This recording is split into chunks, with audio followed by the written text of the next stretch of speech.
Partiendo de la idea de la historia de una fotografía, lo que a mí me gustaría iniciar preguntándote, Santiago, es ¿cuál es la historia de tu primera foto de conservación? Bueno, buenas tardes. Primero todo, muchas gracias por haber asistido. Yo soy muchas caras conocidas. Yo soy asiduo aquí de la pulquería. Me gusta mucho venir. Es un espacio social muy padre. Y pues quería agradecerles que nos hayan cedido un espacio también. Y pues ya entrando en materia, la cuestión de la fotografía, es fotografía de conservación, la que en el diálogo que tengamos podamos explicar bien qué es la fotografía de conservación y qué se diferencia de la fotografía de nacimiento. Dicho esto, mis primeras fotografías de conservación fueron tomadas en el norte de México, Coahuila. Yo soy catalán, soy de Barcelona, ya llevo 25 años viviendo aquí en México. Y cuando llegué, tuve la oportunidad de trabajar en esta reserva, que es Maderas del Carmen, ¿no? Por la Reserva Natural del Carmen, como se conoce. Entonces yo creo, Melissa, que mis primeras fotografías, de hecho aquí están, las podemos ir pasando, esto es la reserva. Sí, fue un poco, sí, adelante, por favor. Fue un poco documentar, ahí está.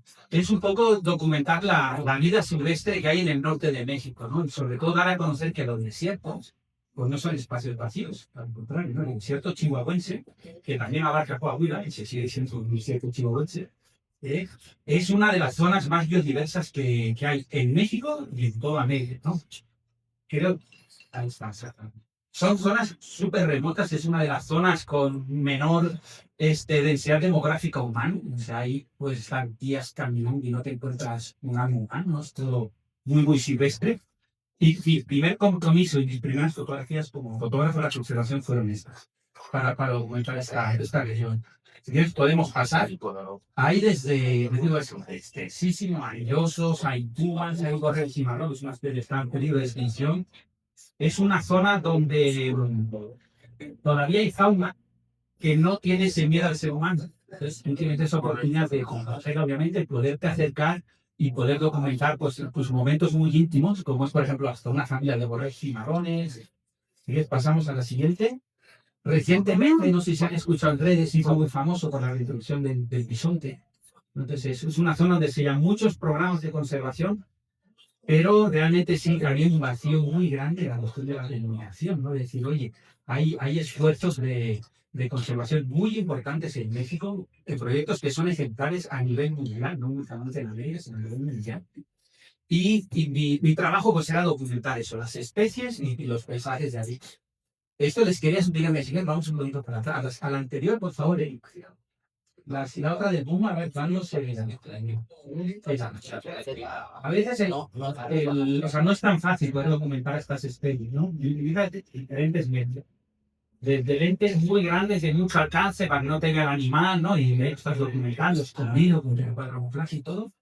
Y hay otras que deben tomar esa cercanía del animal y esa intimidad, que lo que hacemos son estas cámaras DSLR, ¿no? Las digitales que conocemos de lente intercambiable, las monto en unos estuches, les pongo unos flashes, ¿vale?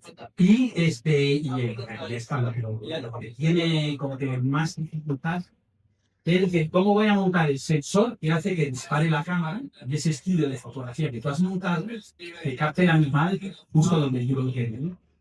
A veces pueden ser 3 horas, 4 horas de montaje de equipo hasta que tú crees que ya ha quedado, te vas de ahí, no regresas hasta después de 3, 4 semanas.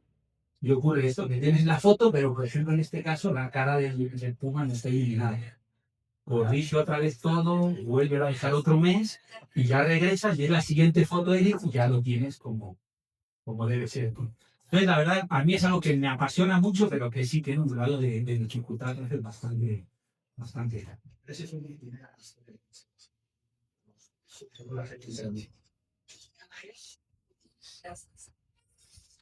Y que entrando justamente, bueno, me sorprende mucho la respuesta y me parece interesante cómo la imagen puede tener ese impacto de emoción y de escuchar decirte, estas dos fotos son las primeras, yo elegí esa, porque hay un componente también tanto humano como de tu idea de lo que es conservación.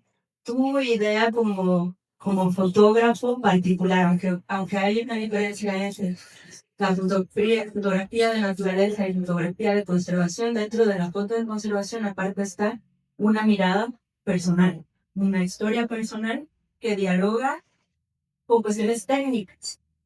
¿Y cómo es ese diálogo entre tu interés particular y la cuestión técnica, como lo que decías de leer, de la luz, lo que hay que procurar técnicamente para que esto suceda?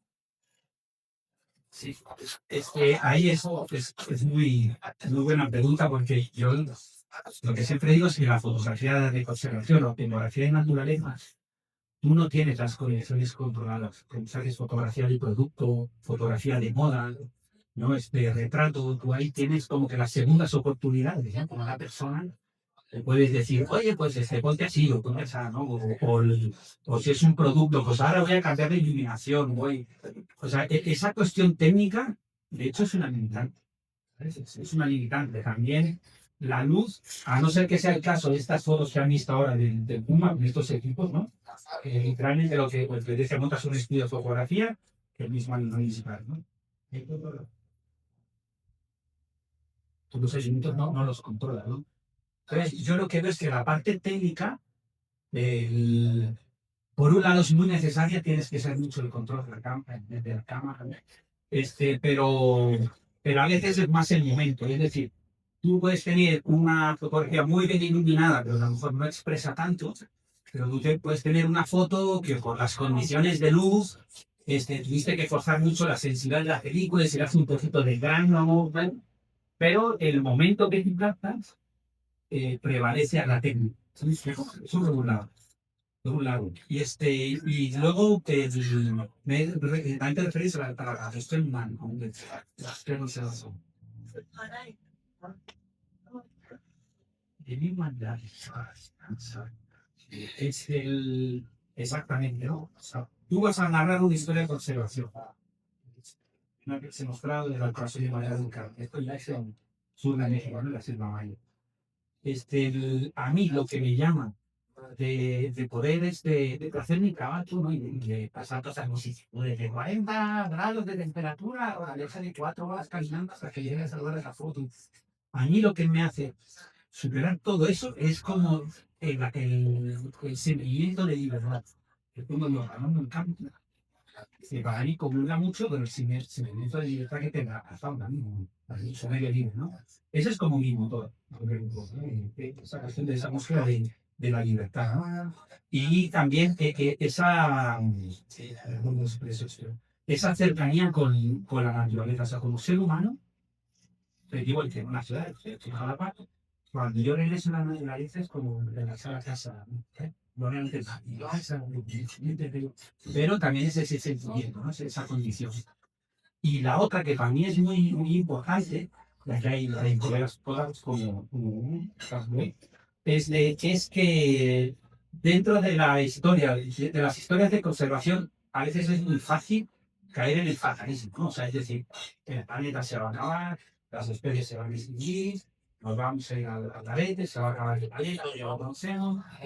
Pero si tú te anclas en esa historia o en esa condición, ¿sabes?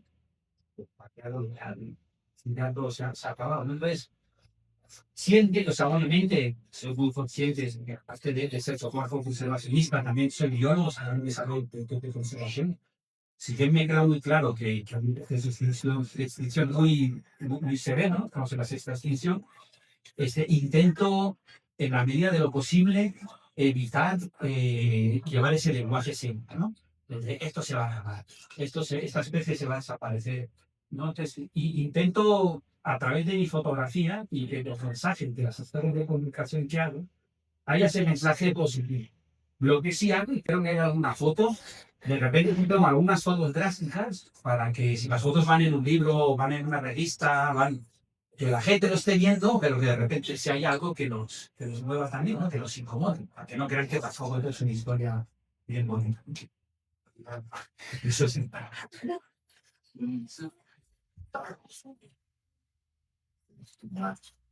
Me gustaría seguir esa línea de que estás proponiendo en el diálogo entre el cosmonauta y con las palabras de la fotografía puesto o lo pone libertad, casa.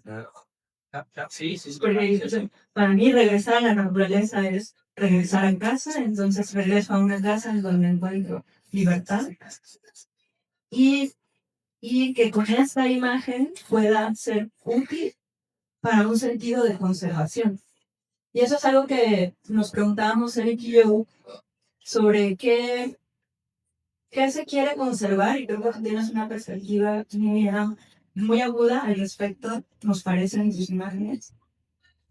Y al lado opuesto, ¿qué se pierde? ¿Qué se pierde sin el águila? ¿Qué se pierde sin el lobo? O sea, ¿qué se gana y qué se pierde, no? Sería un poco... ¿Qué se puede perder Okay. sin la búsqueda? Ay, ay, ay. Pues yo creo que lo primero que se pierde es que, o sea, nosotros como seres humanos, y muchas veces, y no lo critico, o sea, no espero, pero no lo comparto, ¿no? Es que a través de muchas creencias religiosas, el ser humano siempre se ha puesto como arriba, ¿eh? O sea, el ser humano es el humano del planeta, el ser humano es el de las especies, si esto no es bueno para el ser humano es malo, ¿no? Nosotros nos ponemos aquí arriba, es como si fuéramos los elitistas del planeta, ¿no? ¿Vale? Entonces, dicho esto, ¿qué se está perdiendo? Lo primero de todo que se está perdiendo es el derecho fundamental de otro ser vivo, que no es un ser humano, a vivir en el planeta con las condiciones con las que se merece, ¿no? Porque tiene derecho a vivir. Eso es lo primero que yo creo que se pierde. Si ya nos vamos a una parte un poco más científica o ambiental, lo que tenemos que hablar nosotros es que como seres humanos, si los ecosistemas no son funcionales, y lo que hace un ecosistema funcional es que se han rechazado toda la dinámica que necesita un ecosistema. Vale, eso es la existencia de ciertas especies. O sea, los ecosistemas funcionales nos brindan un montón de servicios ambientales ser humano. Y el ser humano invierte, lo leí el otro día, creo que era como un 30%, no, era un dato mucho más alto. O sea, a lo que voy es que el ser humano invierte mucho más en destruir la biodiversidad que en conservarla, ¿no? Y eso es lo que hace al daño no a veces, no hay excepción, son días, no hay vuelta. Entonces, eso es lo que se está perdiendo. Se está perdiendo también otros servicios que tienen los ecosistemas que no son tan tangibles, es decir, pues si este bosque tiene tantas hectáreas, tantos árboles, pues fija tanto carbono y fija tanto daño, ¿no? O sea, eso es algo que se puede calcular, es tangible, se puede tocar. Pero hay otros beneficios que nos aportan que son impactables, no los podemos calcular. Que es lo que pasa mucho. O sea, un ser humano, si regresa a la naturaleza, tú sanas el otro. O sea, bueno, no, pero sanas, sanas, ¿no? Que tienes esos momentos de privacidad, esos momentos de introspección, ¿no? De poder estar en un ambiente natural sano, o sea, realmente nos aporta un montón. Es un montón. Pues imagínense, todo eso lo que se puede perder, el tener un espectáculo como este. Esta foto no es de cámara trampa, esto es un encontronazo, el caminando por la reserva de nuestra actriz en Chiapas, 6 de la mañana, y salimos a la mañana. Debe hacer la foto. No digo que todos los que vayamos nos vamos a tocar con el jaguar, pero sí te puedes ir, pues aquí a la mancha y matar a la sangre, o sea, todo eso lo vamos a hacer. O sea, esas experiencias. Y eso es lo que se tiene. Digo, perdón, el fútbol que se gana, ¿no? O sea, lo que podemos ganar si lo conservamos, ¿no? Todos esos servicios que nos van a dar, y sobre todo, digo, ¿no? Es la experiencia. Por eso les decía antes que a mí regresar a la naturaleza es ese sentido de libertad y esa experiencia directa con el mar. Y eso me pasó acá, cuando yo vivía en mi tierra, o sea, ya casi mañana, especies como el jaguar, el oso, la puma, águila, bueno, águilas reales sí hay, pero no hay tanta biodiversidad, ¿no? Y yo lo que recuerdo, el primer día que yo caminé al suelo de una reserva donde hay osos, donde hay lobos, es decir, oiga, ¿cómo se humano? Aquí ya no estoy aquí arriba, ¿sabes? Yo aquí estamos al sur, tú. Y a mí eso, esa sensación, a mí, y claro, lo personal, es lo que me enganchó desde hace 25 años.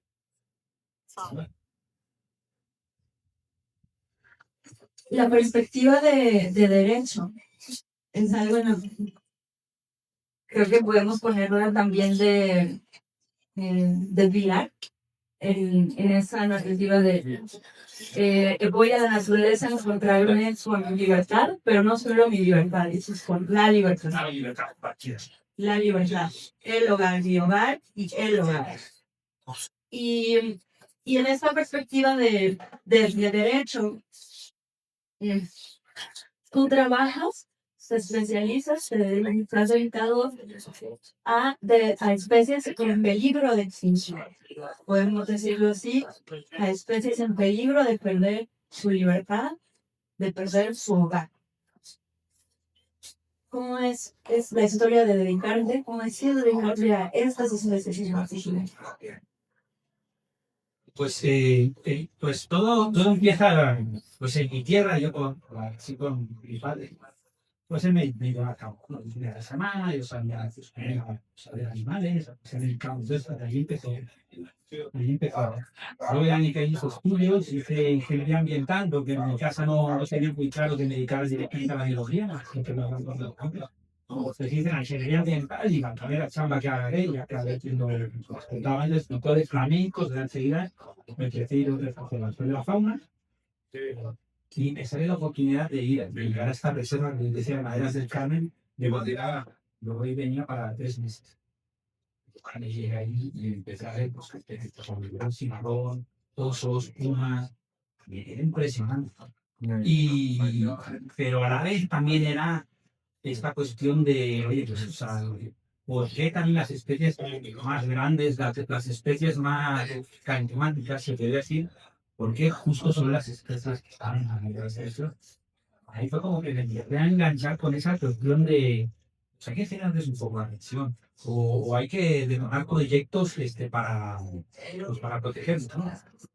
En la reserva, yo iba a estar 3 meses en un inicio, acabé estando ahí 7 años, 7 años viviendo ahí. Y hubo un momento que, por decirlo de una manera, se me quedó pequeña la reserva, ¿no? Yo aprovechaba, yo trabajaba ahí 3 semanas y me daban una vacaciones, y entonces esas semanas aprovechaba de una visita al lado de mi hija. Y me empezó a llamar muchísimo la atención toda la región tropical de Nicaragua, así cañones de los libros que yo había. Y empecé a hacer, obviamente, muchas amistades. Sentí enseguida que la gente que conocía en el mundo de la conservación, a pesar de ser de fuera, me empezaron a abrir muchas puertas. Pues con un colega, de Sala Moncoy, yo he decidido estar por aquí, que era en Jalapa, pero yo le he dejado todo bien. Yo estaba en la maestría, él estaba en la ingeniería, y yo dije, oye, pues si vamos una organización y empezamos a moverme, y entonces conocí un editor de libros con Monterrey, le presenté mi trabajo de la reserva y me dice, mira, dice, yo puedo conseguir empresas que financien los libros, dice, tú con temáticas, y la verdad que durante varios años me fue muy bien. Entonces yo lo que hacía es del presupuesto que nos daban las empresas, pues yo me iba a comunidades, a giros, y parte de ese dinero nos íbamos y teníamos viáticos para quedarnos en el hotel no sé cuánto de la ciudad de Jaén, y de ahí se van a las reservas y las comunidades, y empezamos a ahorrar bien, y es que aún no se ha fotografiado, ¿no? Nos empezamos a ir por esa línea y nos empezó a funcionar muy bien. Y así fue como acabamos. Y lo principal bueno, la organización se llama Dimensión Natural, ¿verdad? La organización que tenemos. Y la clave del éxito, o más bien de poder permanecer haciendo lo que nos gusta, fue trabajar con especies en riesgo, documentarlas con este tipo de trabajo para que la gente las conociera, las sociedades las conocieran, y sobre todo trabajar con las comunidades. Nosotros empezamos desde 2009, ¿no? Y tenemos grupos de monitores comunitarios formados. Por suerte, ahora el gobierno que tenemos hoy, lo que es la CONAM, que es la Comisión Nacional de Áreas Naturales Protegidas, la visión que tiene es la de conservación humanitaria.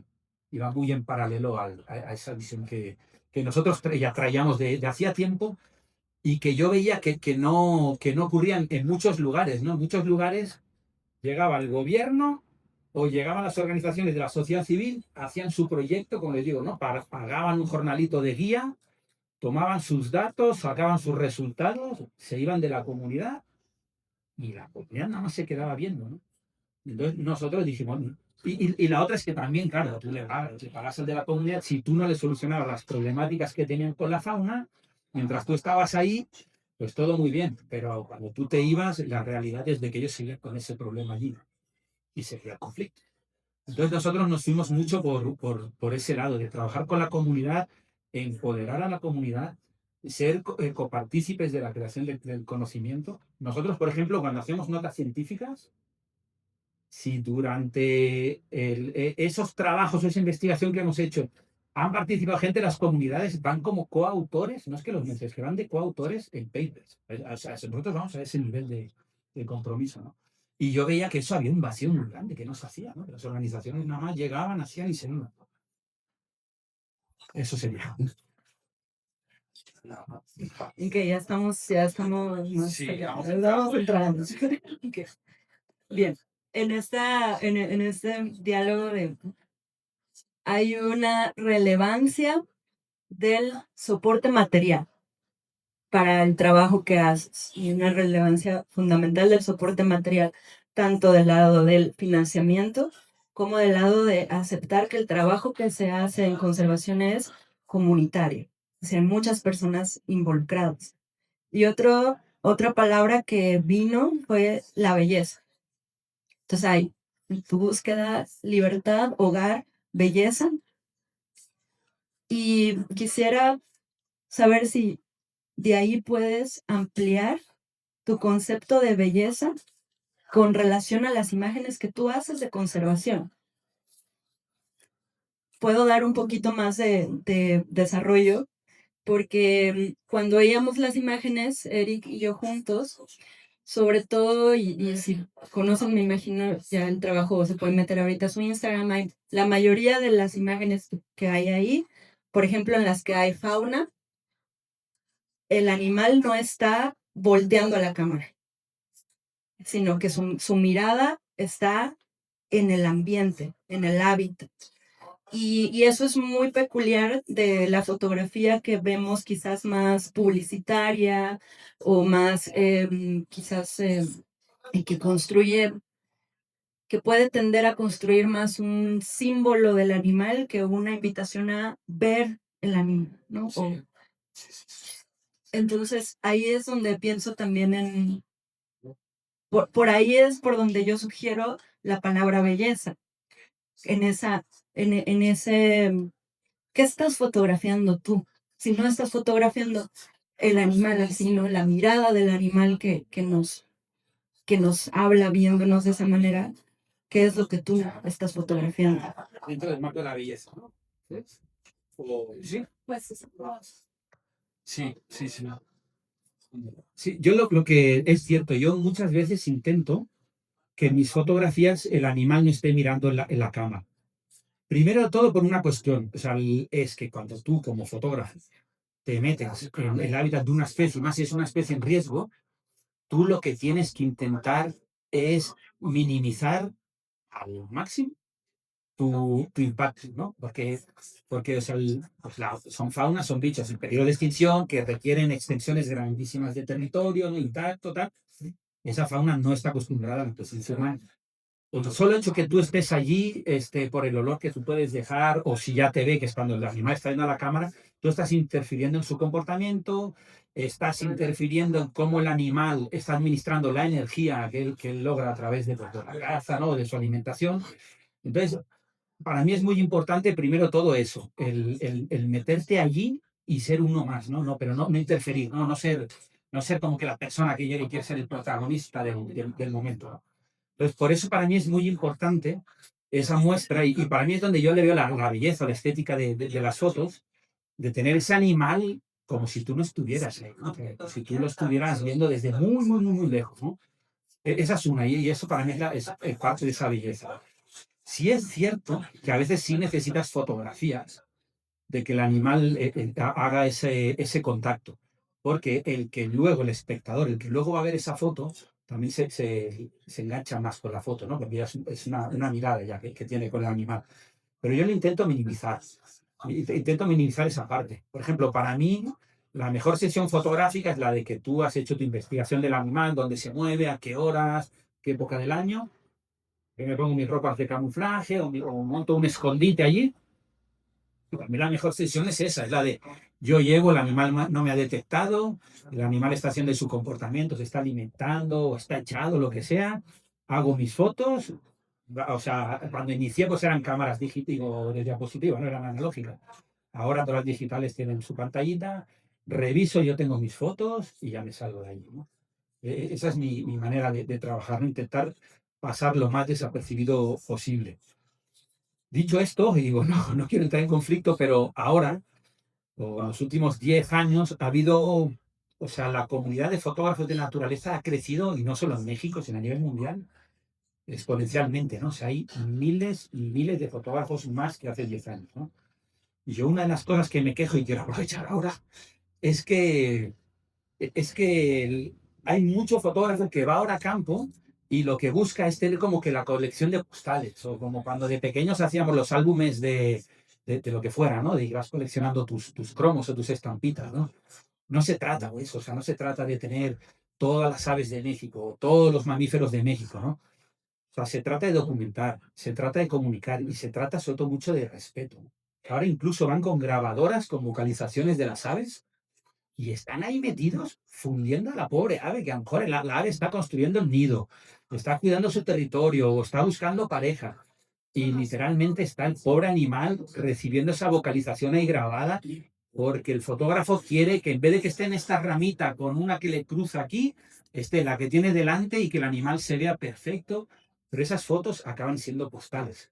Y esas fotos, todas esas fotos, y sobre todo esto ocurre mucho con las aves, están viendo a la persona porque están viendo de dónde viene esa vocalización que ponen con la grabadora. Entonces, a mí me gusta mucho ver ese tipo de fotografía, no solo la mía, sino de otros colegas fotógrafos o quien sea, donde el animal está en su ambiente, no necesitas que sea un mega retrato que lo tienes así de cerca. Yo cuando busco eso, monto esas cámaras que les decía antes, ¿no?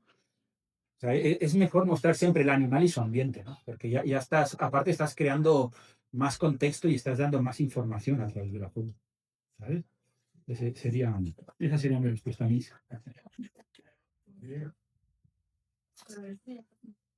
Yo creo que sí, aparte ya está la foto ahí. Sin dejar de lado la parte de el aparato ético que has construido para hacer esta fotografía de conservación, ¿cómo llegaste al lobo mexicano?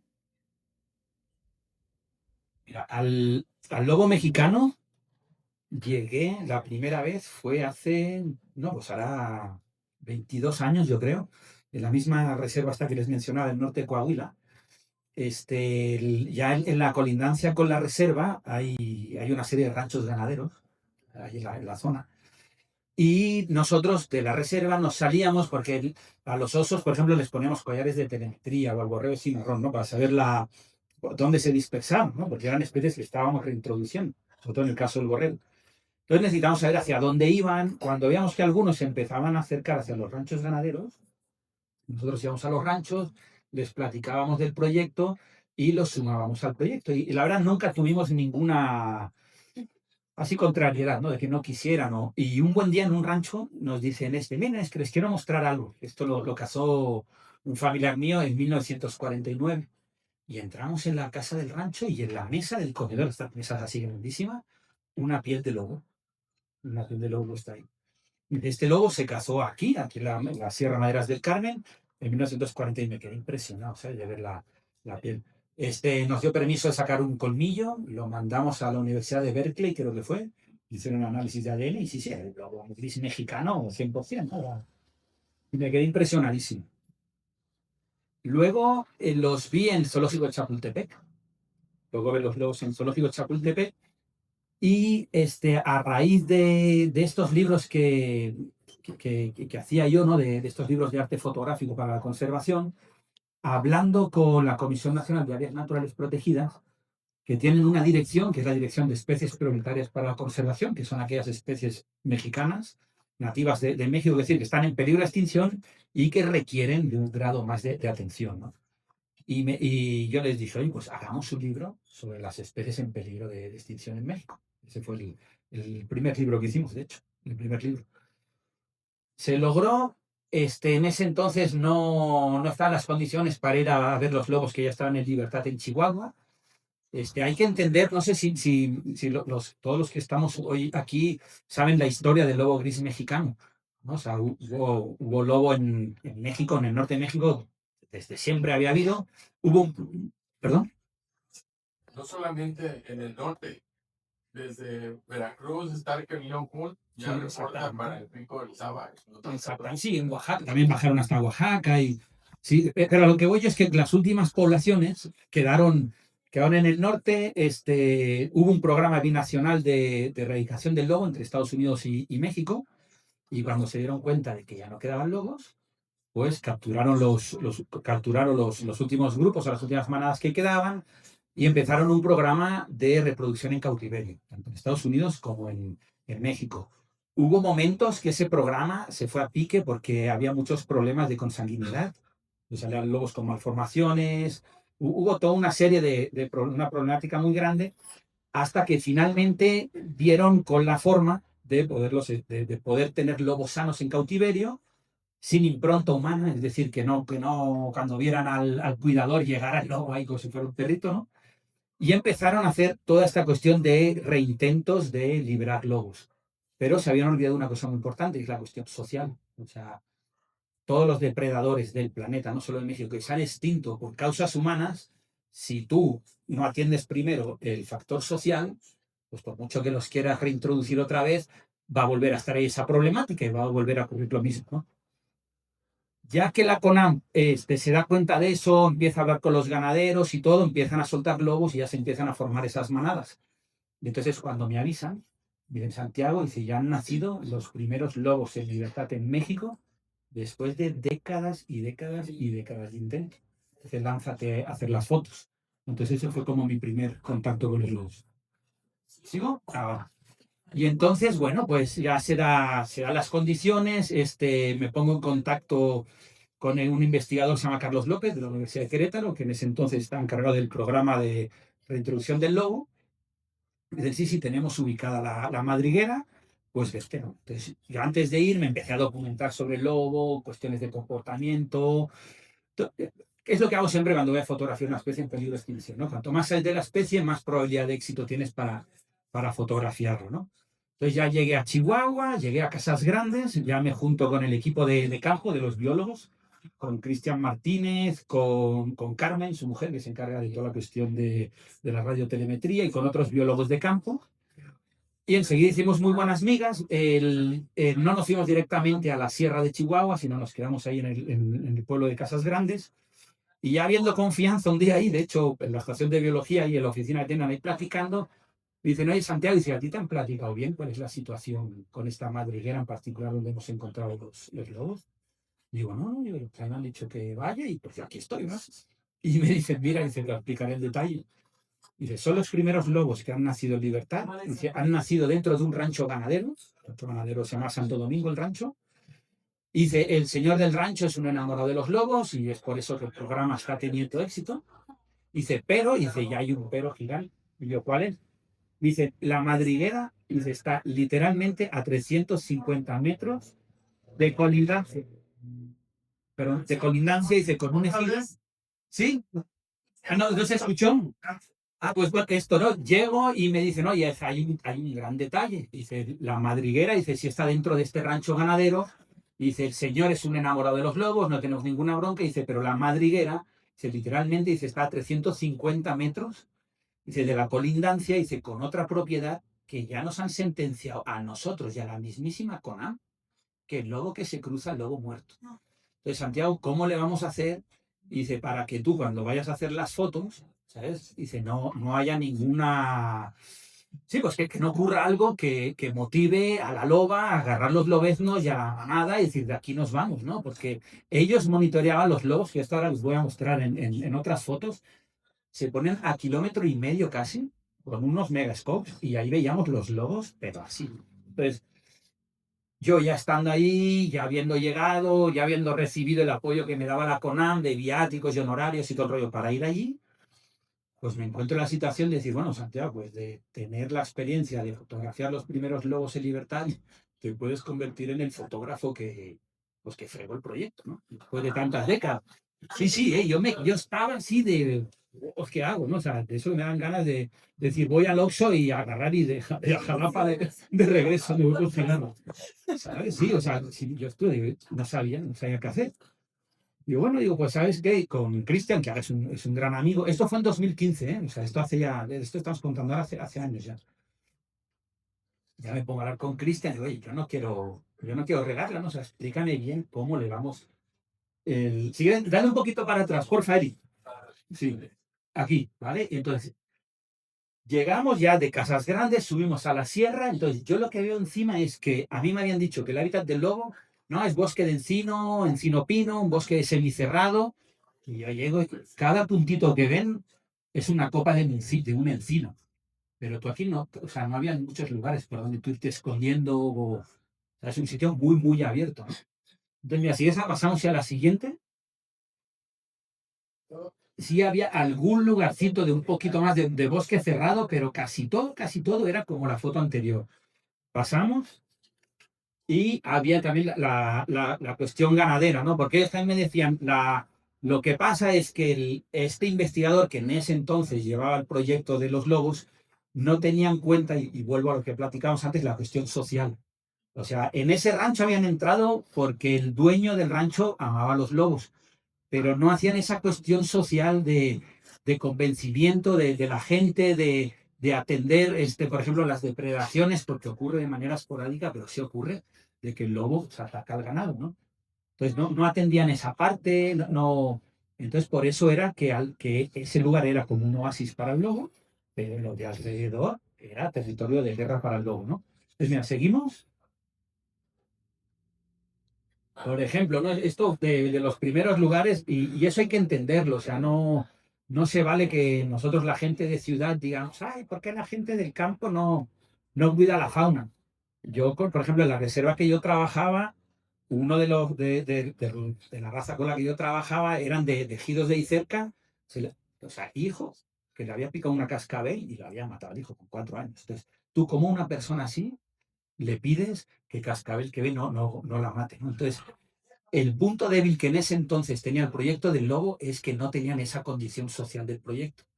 Y repito, especie en riesgo, depredador, y que ha muerto y que se ha extinguido hasta el borde de la extinción por causas humanas, si tú no atiendes eso primero, el proyecto ya tiene su sentencia de muerte ahí, ¿no? Si quieres, mira, seguimos. Y entonces, los primeros días, yo lo que empecé a hacer para no irnos directamente a la madriguera, ver yo conociendo el terreno, ir conociendo también a los biólogos, porque es muy importante tener ese trabajo muy, muy íntimo con los biólogos, ¿no? Tener una muy buena, ¿cómo diría yo? Sí, pues una muy buena coordinación, se podría decir. Entonces dije, no, primero vamos como que a ir conociendo más el proyecto. Entonces lo que empecé a hacer es pues, fotografiar a los biólogos, encontramos huellas recientes de lobo. Entonces, pues empezar a documentar también el trabajo que hacen ellos, pero es muy importante también visibilizar a los biólogos de campo, no solo a la especie, ¿no? Yo porque lo he vivido, pero hay gente que dedica el 80% de su vida a estar en campo, lejos de su familia, de sus seres queridos o de la sociedad, es decir, dedicándole a las especies, ¿no? Entonces es muy importante también visibilizarlos. Si quieres, seguimos. Días, ya cuando empezamos a acercarnos, días que caía la niebla y es que no veías nada, ¿no? Entonces no era posible, aunque tuvieran los equipos de telemetría que nos ubicaban donde están los lobos, no los encontrábamos, ¿no? Y bien, seguimos, a la siguiente creo que ya va a ser.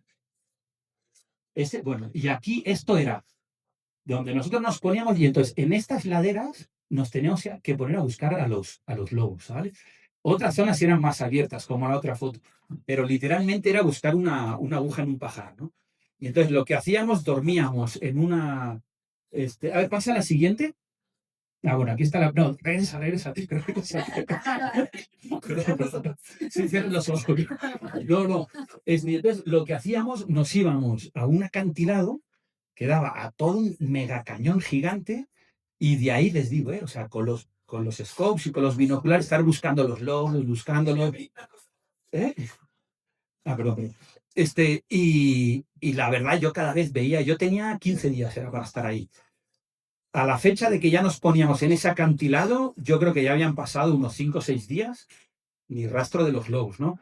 Y otra cosa que me decían es, si vamos caminando y aúlla un lobo, dice, nos hemos de regresar, dice, es porque ya nos han detectado y hemos de evitar a toda costa que nos detecten. Y bueno, pues así lo hacemos. Entonces, la primera foto que pude lograr de un lobo fue esta.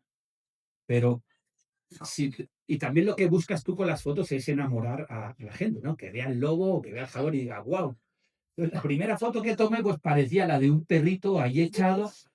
Yo estaba súper lejos, la foto pues medio borrosa, pero decía, bueno, pues al menos ya tengo una foto de un lobo, ¿no? Digo, ya hemos empezado más o menos, pues bien, ¿no? Entonces pasamos a la siguiente. Y entonces aquí, bueno, no se va a ver, pero yo le he enseñado, ¿vale? Mira, acá, ¿ven un punto blanco? Esta es la. Esta es la camioneta. Nosotros dormíamos en una casita abandonada que había en el rancho, donde no había luz, no había agua, no había nada, y nos bañábamos en el arroyo y todo el rollo. Y de ahí dejábamos aquí la camioneta, de aquí nos poníamos a ver, y en esas rocas del fondo es donde estaba la madriguera. ¿Vale? Y entonces yo lo que hacía era, cuando yo ya tenía el punto, ahora verán, cuando vean ya la foto de los lobos, hay una roca que es muy cuadrada, que esa era mi referencia para saber yo dónde se movían los lobos, ¿no? Y yo todos los días con los binoculares del scope tiraba ahí tiraba con el scope y ya, pues ya veía por dónde caminar, luego me iba yo, agarraba una carta topográfica o con un GIS, ¿no? Con un sistema de información geográfica, y me buscaba por dónde yo iba a caminar para que no me vieran los lobos. Pero literalmente, o sea, han visto, o sea, eran como 4 horas de camino, hasta el punto ese, ¿no? Encontramos otro punto donde ya empezamos a ver, es que no se acaban de ver muy bien, y yo los encuentro aquí ahora. ¿Sí ven los lobos o no? ¿Cuántos lobos ven? Son 4. Son 4. Va uno acá, uno va aquí, otro, y el otro está Allá, allá arriba. allá, sí, acá arriba. Y ahora ya yo lo encuentro. Y todo esto era tirando con un lente, un 600 milímetros, que es un lentezote de este tamaño, y le ponía aparte un duplicador que todavía lo extiende más. Pero seguían siendo fotos borrosas. Entonces yo les decía, es que yo tengo que acercarme más a la madriguera. Y ellos me decían, bueno, tú ya sabes cuál es la situación que tenemos, ¿no? Pero ya como que iba yo conociendo más el terreno, iba conociendo más las probabilidades que tenía lograr las fotos. También iba viendo más el movimiento de qué lado solía llegar la manada, la madriguera que les digo, con esta roca cuadrada queda justo acá, ¿vale? Y todo esto aquí es un mega cañón gigante, que es el que se veía desde la foto anterior. Entonces yo un día ya les dije, ¿saben qué? Voy a hacer el primer intento ya de irme a acercar. Empecé a caminar y yo creo que ya como 3 horas caminando con un traje estos de camuflaje que traen como hojas, la mochila, que debía traer como, yo creo que eran como unos 15 kilos de peso que traía en la mochila. Y vámonos, camina. Y cuando ya empezaba a hacer la subida para llegar a esta zona, que ya como que yo sentía las fotos ya bien cerca, y aullar los lobos, aullar, y nada, y de regreso. Otro día, otro intento y lo mismo, ¿sabes? Y yo al final dije, ¿saben qué? Digo, no. Nos salimos de allí, de la reserva y todo, nos regresamos otros 3 días a la oficina, creo que fue, y otro intento. Y bueno, ¿y cómo le voy a hacer? Porque pues me olfatea, ¿no? Porque venteaba, yo creo que la dirección del viento pues iba hacia ellos.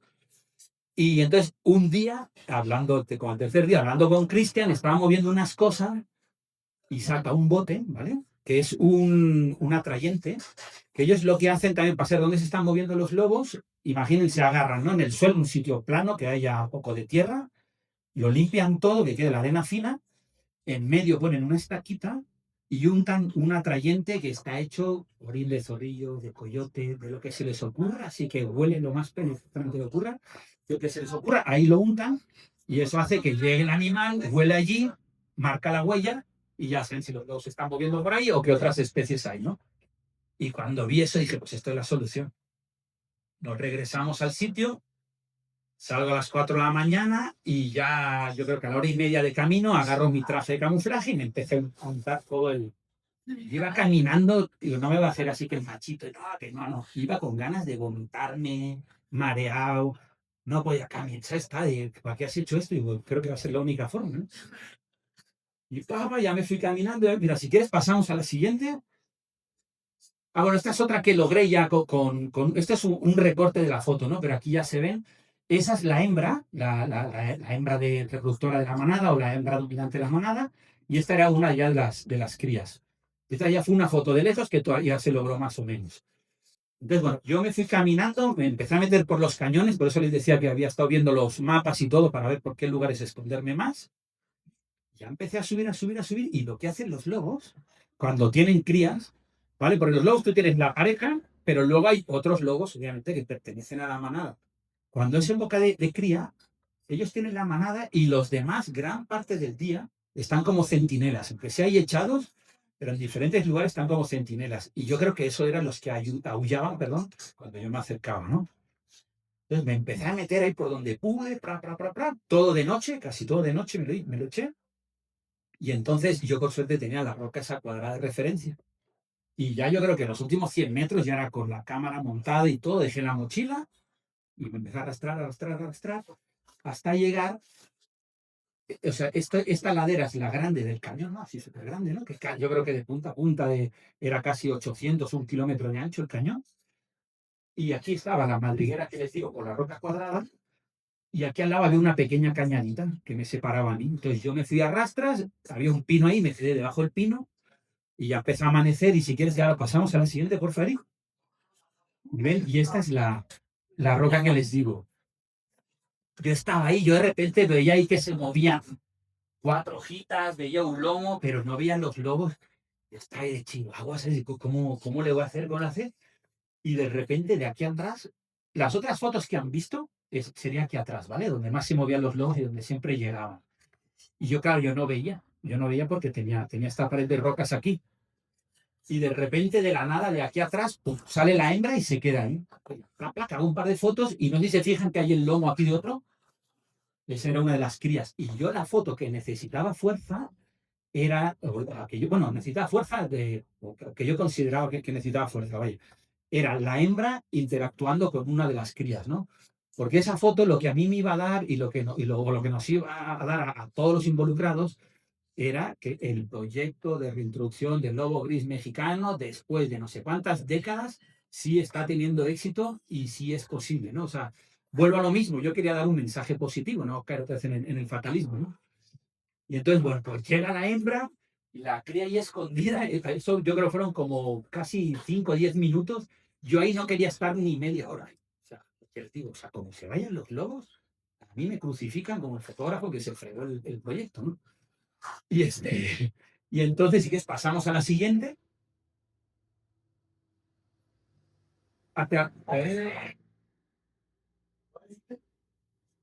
¿Cómo que no es siguiente?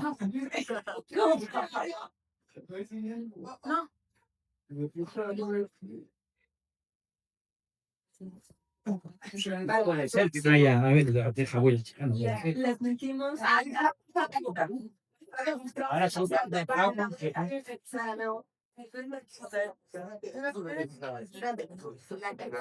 Pausa para ir a una todos está pendiente sus amigos.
Lo teníamos preparado, ¿eh? No sé, el susto que me da.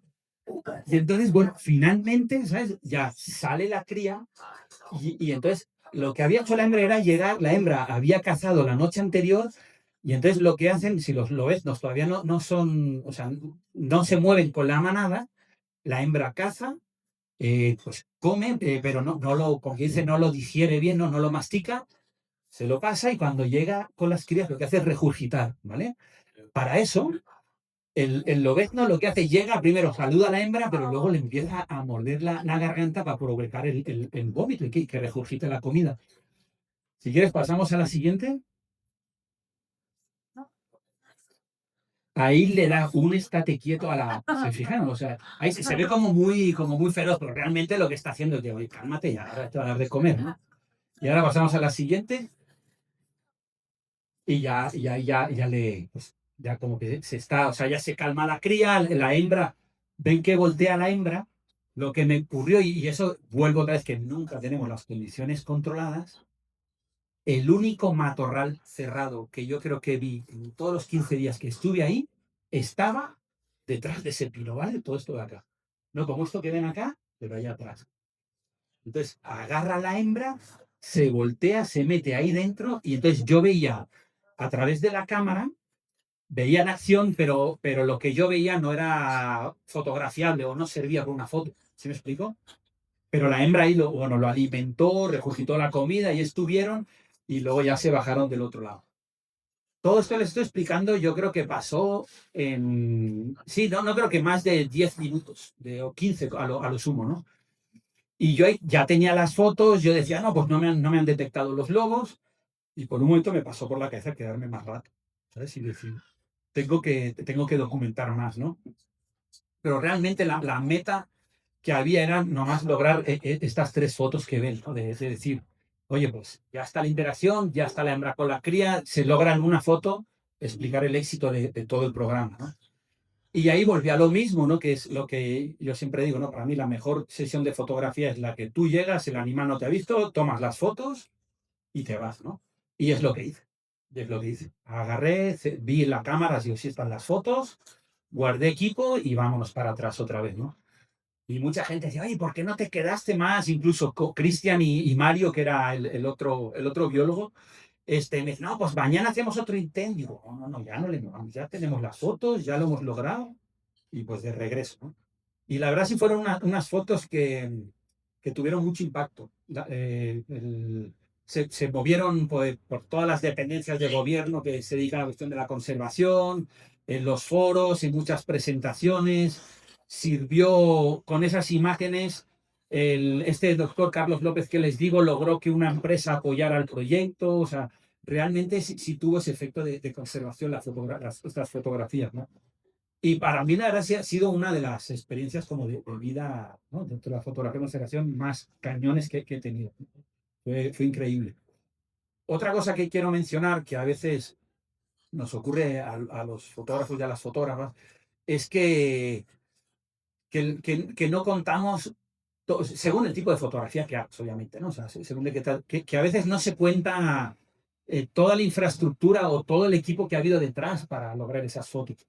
O sea, no llegué yo, Santiago, el fotógrafo, y aterricé allí, mira un lobo y voy a hacer esto. No, o sea, si no llega a ser por el compromiso, por ejemplo, de Mario y de Cristian, del mismo doctor Carlos López, de la gente de la CONAM que me estuvo ayudando, no se hubieran logrado eso. Yo no lo hubiera dado, ¿sabes?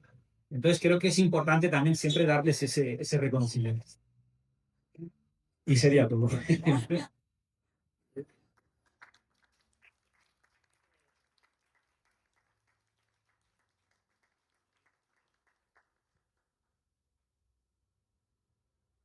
En el contexto además de la foto, es muy, creo que me parece que es muy bello que además la foto que haces es de un momento en el que la cría le pide el alimento a la madre, que es la celebración del nacimiento en vida silvestre y el momento de la nutrición, ¿no? Que además sirve. Y pensando en esa, como que nos lleva de vuelta a la biología, al momento de qué significa una cría pidiendo el alimento, ¿no? En vida silvestre. que las posibilidades de que la libertad ¿no? continúe, de que la conservación tenga esperanza. Y, y en este sentido que nos regresa a pensar en la biología, Sí. en un tema que parece totalmente duro, en el que hay, y también vale la pena mencionarlo, muchísima gente, además de la que estuvo aquí por muchísimos años trabajando para que esto sucediera, desde tramperos, quienes limpiaron, genetistas, ¿no? Muchas interdisciplinas. Pero además, tú hablas de este terreno como un terreno de guerra. Dices, al principio, conservar tiene que ver con el derecho del otro a existir. Y luego, estoy en este lugar, pero me encuentro con que si los lobos se mueven, es un territorio de guerra. Pero no, hasta aquí me voy a callar porque me gustaría que tú sigas hablando de eso, de cómo de un campo que partimos, que parece que partimos de una situación de biología, de recuperación, por ejemplo, de recuperación, en este caso, de población, y tú dices, esto se trata de libertad, derecho y de lugares en donde hay guerra. Tú usaste esa palabra y me interesa escucharte sobre eso. Lo primero, y como mencionas, ¿no? De esta fotografía, que es esta interacción entre la hembra y la cría, ¿no? Y que la está alimentando, ¿no? Para mí eso también es como es la celebración de la vida, ¿no? O sea, la cuestión del ser humano, pues son las mujeres, en el cuestión de la fauna, si puedo decir como que el término de las hembras, ¿no? Pues son las dadoras de vida, ¿no? ¿Sabes? Entonces, a mí, por eso buscaba mucho también esa foto, ¿no? Porque pues, es una manera donde hay vida, pues hay esperanza, ¿no? Entonces volvemos a lo mismo, a ese mensaje positivo, ¿no? Pero sí es cierto que a pesar de ser un momento tan íntimo y todo, pues, o sea, si es como una guerra, porque literalmente, y sobre todo con una especie como el lobo, es que no solo en México, o sea, es que a nivel mundial, el lobo probablemente sea la especie que más satanizada tenemos, ¿no? El ser humano, en cuanto a la caperucita, o sea, lo que se nos ocurra, ¿no? El lobo es malo y se va a comer al ser humano, ¿no? Entonces, es por eso que a mí se me hizo también o sea, muy bonito y muy especial de decir, oye, pues este momento tan íntimo que se está captando, que es la celebración de la vida, a 350 metros, pues tienen lo que yo les decía, el territorio de guerra, ¿no? Que eran esas otras propiedades donde ya habían sentenciado que si entraba el lobo lo mataban. Entonces, eso se me hizo muy importante, claro. O sea, el poder expresar esa parte, ¿no? ¿Qué más? Por otro lado, también se me hacía muy importante lograr esa foto porque era la manera yo le digo, de socializar a la especie, ¿no? Es decir, que la sociedad conozca al animal y que caiga pues, ese temor, ¿no? Innato que el ser humano le tiene al lobo, ¿no? O sea, o sea, qué cosa más bonita hay que una madre alimentando una cría y que por eso le está generando un futuro a esa cría. Entonces, yo sabía que esa foto es lo que también iba a ayudar mucho a cambiar esa percepción, ¿no? Yo sé, así es como lo veo. ¿Eh? Muchas gracias, Santiago. ¿Te parece bien si abrimos a preguntas y comentarios? Sí, ¿cómo no? ¿Cómo no? Bueno, muchas gracias por haber escuchado hasta aquí. Estoy segura porque también estoy vibrando que seguramente hay muchos comentarios o preguntas que quieren hacerle a Santiago y nos gustaría mucho que este sea un momento también de diálogo. Buenas noches. Sí, buenas noches. Nada por necesitarlos a la organización, al grupo. Y aquí Santi, gracias por ese esfuerzo, un gran esfuerzo con su compañía, están haciendo un lugar también gente no salir. Y fíjate que yo como tú siempre es cada sensación que pasa, en libertad se encuentra en la naturaleza, pero a veces pasa lo contrario, ¿no? Uno se pierde o encuentra situaciones potencialmente peligrosas. Y por eso quería hacer una pregunta un poquito frívola, ¿no? Sí. Para la altura del tema. ¿Qué precauciones tienen ustedes cuando van para allá? Ahora que dijiste, ¿no? Hablar de esa organización, ¿no? las casas en general, no que sobre el lobo. Yo veo que tú, si bien estabas a distancia de ese punto, pero no ibas con el miedo de que te fueran a atacar o igual que quizás sí, sí, claro, pero no ese terror. Lo que quiero preguntar es, ¿qué medidas toman ustedes para estar en esos lugares de osos, pumas, lobos, ¿no? ¿Llevan alguna especie de protección? ¿Hay algún guía que los mantiene a distancia? Porque es que a veces en el campo lo que te mata es chiquito, ¿no? Sí. Llevan, por ejemplo, la carabina o algo así. Vaya, planeta. Sí, ¿no? De esas cosas. Ah, muy bien. Sí, perdón por salirme del tema. No, está súper padre. Pues, mira, primero de todo, y a lo mejor ahí te vas a decepcionar, Félix, un poquito, pero lo primero que hay que hacer es desmontar el mito de que todas estas especies te van a ver y te van a atacar, ¿sabes? Las especies, como bien has dicho, las especies grandes, digas un puma, un jaguar, un lobo, un oso. Yo, los únicos, y se puede decir accidentes, no ataques, no accidentes, o sea, digo no ataques, sino accidentes que he tenido con especies así, ha sido cuando yo estaba trabajando como biólogo en la reserva y ha sido la cuestión del manejo de la fauna, ¿no? Que a lo mejor pues tienes que hacer una contención y una captura y contención, ¿no? Y entonces pues calculaste mal la dosis que le has de dar, el animal se despierta antes de hora, o una sola reacción física del animal estando anestesiado, pues te da un golpe. Eso es literalmente lo único que me ha pasado. La foto que vieron del encuentro ese del jaguar, la que decía que era de frente, ese jaguar, yo estaba literalmente aquí y donde está el proyector, o sea, la pared, ahí me salió el jaguar. Fueron literalmente 7 segundos como mucho donde yo pude hacer la foto y cuando quité el ojo del visor el jaguar ya no estaba, ¿no? Entonces, dicho eso, realmente es muy difícil que la fauna mayor depredadora te ataque, ¿no? Sí puede pasar, pero no es normal, no es normal, ¿no? Entonces, precauciones como tal, así que diga, no traigo. O sea, yo en mi vida he agarrado un arma, por ejemplo, ¿sabes? Tengo mucho, pues, sí traigo un cuchillo de monte, pero que lo uso más para, no sé, si tengo que abrir una lata o lo que sea, ¿no? Pero no traigo ningún dispositivo que me vaya a mí a que me sirva de defensa ante un animal de esto. En la reserva esta que está al principio, como hay muchísimos osos, yo creo que en los primeros 3 meses sí traía un spray de estos de pimienta, digo, nunca lo tuve que usar y nunca más lo volví a agarrar, ¿no?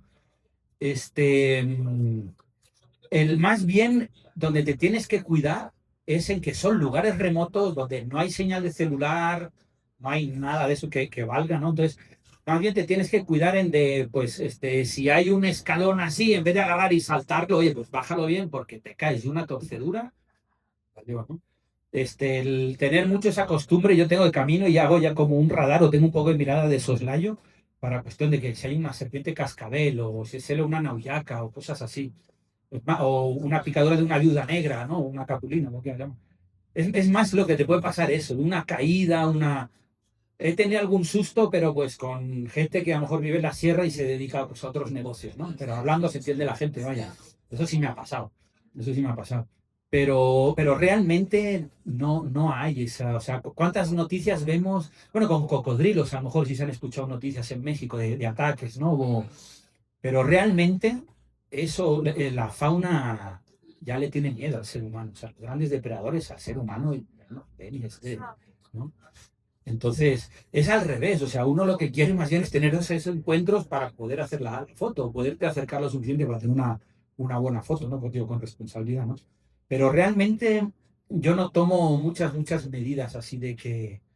Lo que sí me pasó, y respecto a eso del temor que decías, es cuando tuve ese encontronazo con el jaguar, me pasó que yo creo que el siguiente año o medio año, que salí a campo yendo yo solo, caminaba y como que, ¿sabes? Que notas como que la mirada y como que a fuerza tenía que voltear. Y hasta yo me reía y decía, ándale, ¿sabes?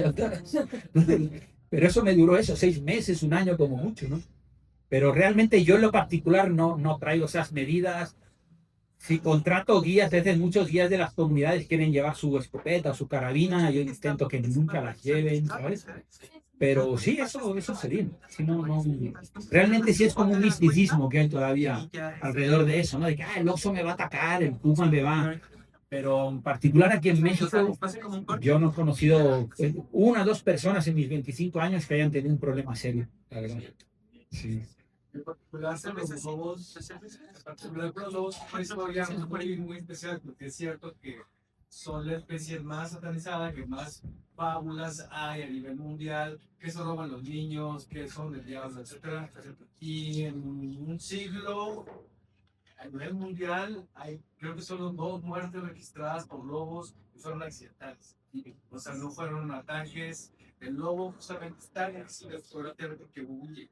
El humano no le gustan los humanos. Y cuando ha habido casos de humanos interactuando con lobos, es porque los lobos, curiosamente, por alguna razón, adoptaron a un niño que estaba perdido. Eso es mucho más común que encontrar a un humano que fue muerto por lobos. Entonces, en el caso de los osos, pues puede variar, ser gatos más grandes, no lo recomiendo. Pero los lobos no los van a encontrar, no quieren encontrar. Sí, de hecho, es esto que mencionas, Eric, ¿no? Que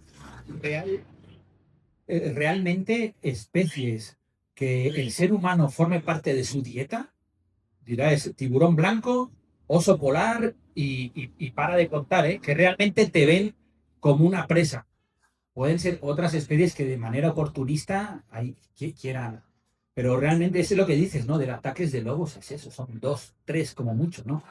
Aquí en México, yo en particular, casos que haya escuchado, por ejemplo, es a un conocido del norte de Coahuila, le atacó un oso, pero que no, o sea, no fue en estado crítico.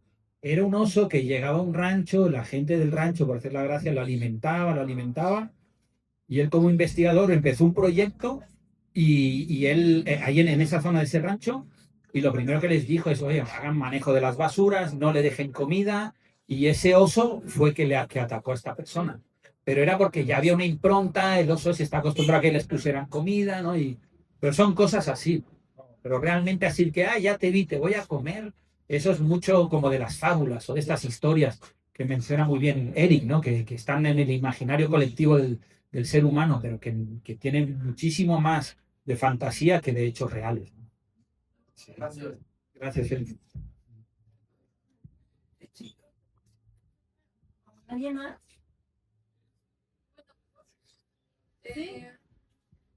Yo ya había escuchado como del lobo y su reintroducción, pero definitivamente escucharlo tras bambalinas es como pues otro proceso y es como más acercarse a todas estas cuestiones que van más allá de una nota que ves en la noticia de Excelsior, ¿sabes? Entonces quería preguntar como la situación actual, como qué está pasando ahorita con el lobo. La situación actual con el lobo. Si quieren, yo puedo platicar desde mi punto de vista y ustedes dos que están mucho más metidos, ¿no? Eric y Melissa, con la cuestión de las personas que están en los centros de reproducción en cautiverio y todo también pueden. Yo creo que sería bueno que también ustedes dieran su parte, ¿no? En 2015, que fueron estas fotos, sí había gobierno, organizaciones de la sociedad civil, empresas o sector privado, muy de lleno con el proyecto. Este problema que les mencionaba, que no tenían esa cuestión social, ¿no? O sea, ese componente social del proyecto, hubo un momento que hizo que el proyecto se fuera para abajo, ¿no? Que la cuestión, sobre todo, de los lobos en libertad, ¿eh? Yo hablo de la cuestión de los lobos en libertad, ¿no?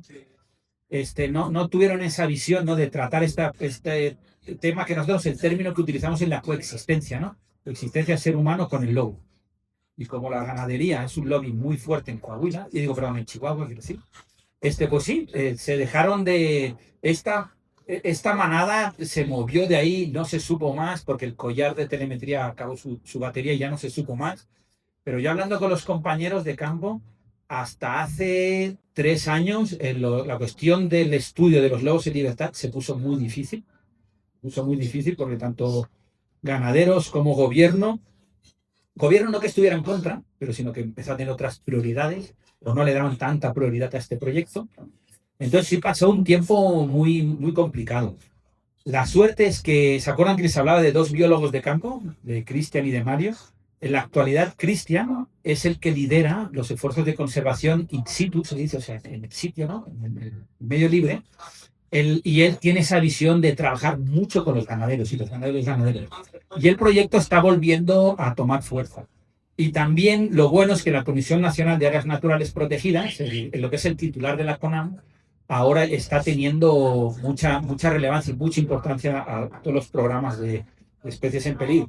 Con ese enfoque que les digo de la conservación humanitaria o teniendo ese aspecto social muy arraigado, ¿no? Entonces, yo creo que ahora el proyecto está en un un buen momento. Eric, ¿nos quieres acompañar? Algo al respecto. Pues es bien delicada la situación. La especie, como ustedes sabrán o no, se llama lobo mexicano, pero su historia original ¿qué era? Arizona. Zona Nuevo México. Arizona es casi la mitad de Estados Unidos. Hasta Sí, la mitad de Texas, agarra sí, todo. es todo América. Entonces, el programa tiene que ser binacional. Estados Unidos tiene sus propias broncas de un estado a otro. En Colorado están de acuerdo. En una parte de Colorado los quieren matar. Traen armas en Estados Unidos. Más fácil. Es una bronca. Hay que coordinarse con México. México de un estado a otro tampoco se organiza mucho. Hay opacidad. Es un milagro que nos pongamos de acuerdo para esto. El lobo es emblemático porque justamente, como ustedes saben o no, es nuestro contacto con sus parientes lejanos que el perro existe, y es nuestro animal más cotidiano, que es uno de los animales más extraordinarios de la historia natural, mamíferos. Entonces, ¿qué les puedo decir? O sea, es cierto, o sea, estos altibajos de los que habla Santiago en el programa son desde que empezó hasta ahorita.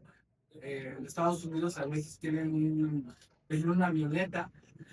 Hay que estar moviendo lobos todo el tiempo para evitar la accesibilidad a la hora de cruzarlos. La avioneta ya no la tienen. Desde aquí creo que es una situación que es cómo sostiene la humanidad hasta ahorita, al parecer con el flujo. O sea, lo que definitivamente tenemos es gente muy capaz. En Estados Unidos, tanto como en México, lo que sí te puedo dar como dato es que cada vez tenemos más información. Nunca habíamos tenido tanta información como biólogos, como etólogos, de estudiosos del comportamiento y de la naturaleza de los cálidos, no nada más de los lobos. Nunca habíamos tenido tanta perspectiva de que no son nada más máquinas, de que no son malos, de que no son, no, ahora sabemos, nos queda mucho más claro cómo es que sobrevivimos como especie juntos. Porque lo más probable es que así como el hombre salió de África, el Homo sapiens salió de África hace un Pleistoceno, se encontró con los lobos y aprendió de los lobos eso, eso que Santiago es esa conducta. Porque los primates no son así. Los primates no tienen esa idea de vamos a luchar a muerte por tratar nuestra familia. Parece que lo tenemos de nuevo, parece que todos a migrar. Y, y esas son cosas que ya no salían. Menos ahora tenemos estos nuevos conocimientos. Nosotros tenemos la hipótesis de que los dos tienen lenguaje. Que hace 20 años hubieran lado todos los presentes se hubieran reído.